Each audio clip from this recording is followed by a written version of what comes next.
les activités qui se font dans le monde de ténèbres. Un jour, je me rappelle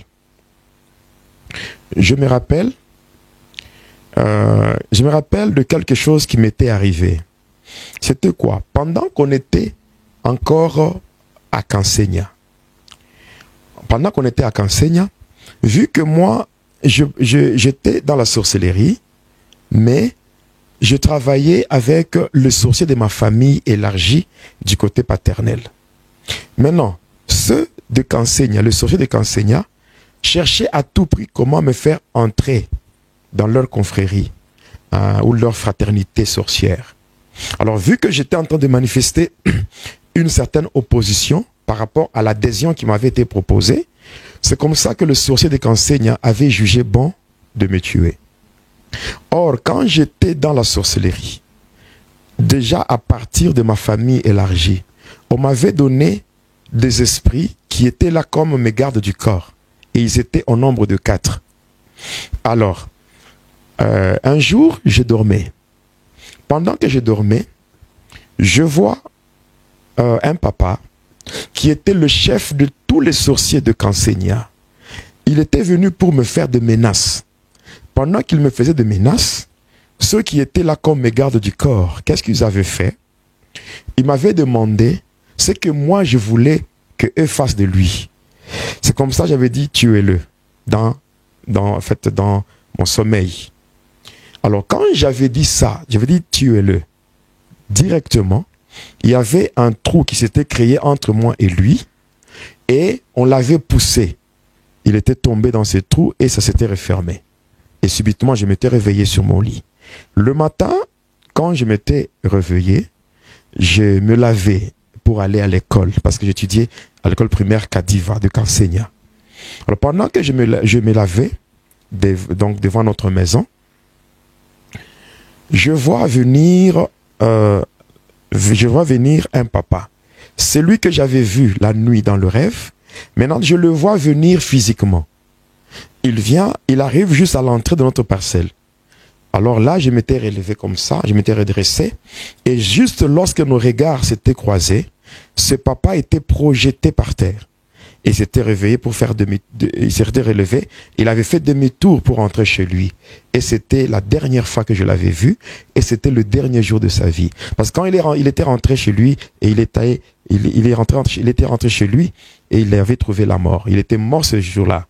Et maintenant, la nuit, lorsque j'étais dans la maison, j'étais dans notre chambre avec mes frères.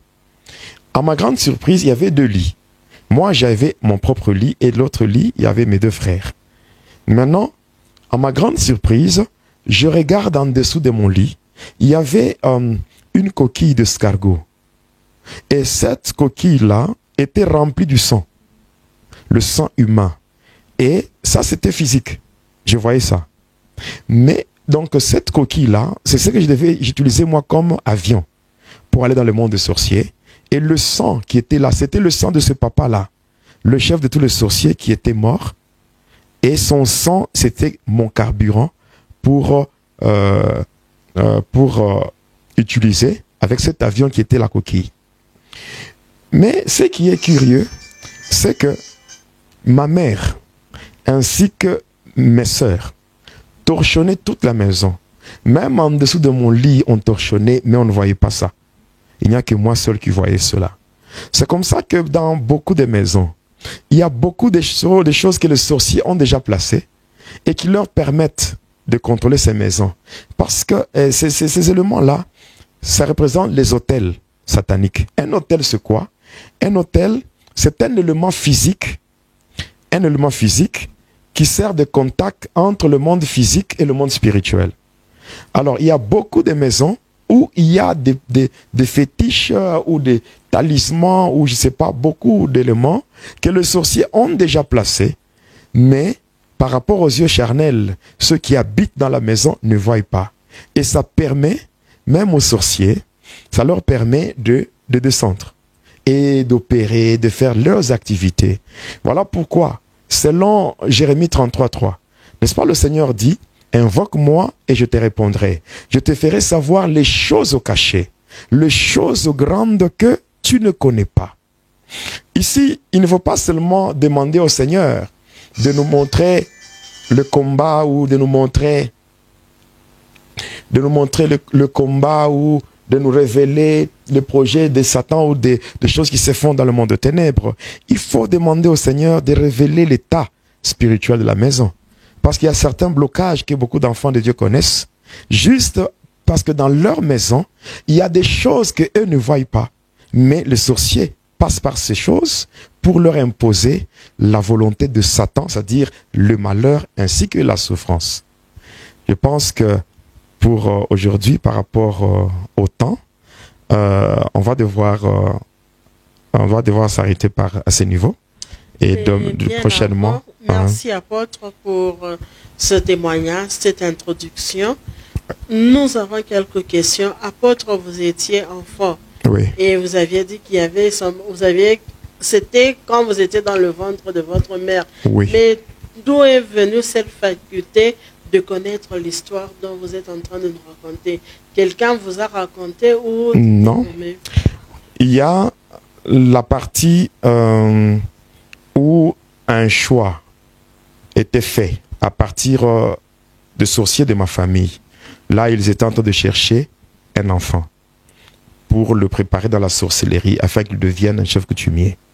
Cette partie-là, je l'avais vue dans le ténèbre. C'est-à-dire, lorsque j'étais entré dans la magie sainte, celle qui était ma mère, c'était Marie-Madeleine. Lorsque le prêtre m'avait conduit dans le monde Armstrong, en passant bien sûr par le monde du cimetière, lorsqu'il m'avait laissé dans ce salon-là avec Marie-Madeleine, Marie-Madeleine, avec son doigt, elle avait pointé comme cela. Et au devant, il y avait un grand écran. Et dans cet écran-là, je pouvais voir même la réunion là qui se faisait dans la sorcellerie. Je voyais même les membres de ma famille élargie du côté paternel. Les gens que moi je connaissais. Je les avais vus pendant qu'ils étaient en train de parler par rapport à la recherche de l'enfant qu'on devait initier. Et pendant qu'eux faisaient cela, j'avais vu encore, parce que cette image était passée, il y avait une autre image où je voyais mon père et ma mère. Je le voyais, il y avait mon frère à moi, donc celui qui est mon grand frère. Il était encore bébé, mais ma mère avait déjà conçu. Elle portait en elle un autre enfant, il y avait déjà un fœtus. Maintenant, pendant que les deux parlaient, mon père et ma mère, donc mon père ne m'a jamais dit ça. Mais pendant qu'eux parlaient, moi je voyais comment mon père parlait à ma mère en lui disant « Comment tu as déjà un bébé et que l'autre qui est dans ton ventre, va perturber la croissance de celui que tu as déjà. Et par conséquent, la meilleure des choses à faire, c'est avorter. » Lorsque ils avaient parlé de cette histoire d'avortement, c'est ce qui avait permis à ceux-là qui cherchaient un enfant d'avoir accès à ma vie. Parce qu'un avortement provoqué, c'est un sacrifice humain. C'est-à-dire, juste par... il y a beaucoup de parents qui se retrouvent dans un cas pareil. Ils se disent, non, protégeons celui que nous avons, mais l'autre, là, on peut carrément l'éliminer par l'avortement. Déjà, à partir de là, c'est comme ça que le contrôle spirituel qui se faisait à partir de la sorcellerie, où on cherchait l'enfant, et que dans cette famille où il y avait mon père, qui avait demandé à ce qu'il y ait un avortement, c'est comme ça qu'on m'avait eu.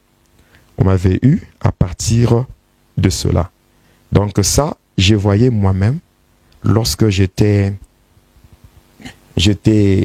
dans le monde Armstrong, j'avais vu ça dans l'écran, et ma mère, je me rappelle l'année 2005, parce que ma mère est morte en 2009. J'étais avec elle au village, donc, parce qu'elle était en Zambie, elle a traversé la frontière, elle devait payer le maïs là du côté du village. Alors, moi, j'étais parti la rejoindre. Et lorsqu'on était avec elle, ma mère elle-même commençait à me relater. Comment moi, étant dans le ventre,